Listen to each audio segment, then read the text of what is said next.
గింజలు ఇప్పుడు ఎన్ని కాయలు అవుతాయి అనేది చూద్దాం ఈ వీడియోలో.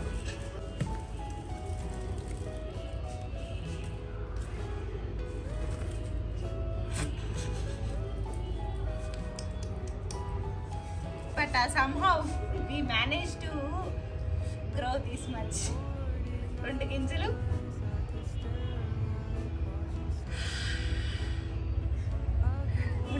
బకెట్లో నీళ్ళు వేస్తా.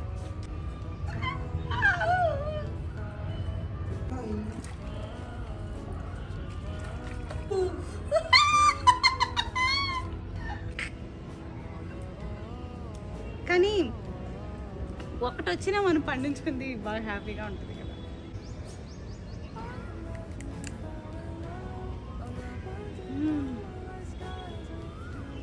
బాగుంది చైతన్య.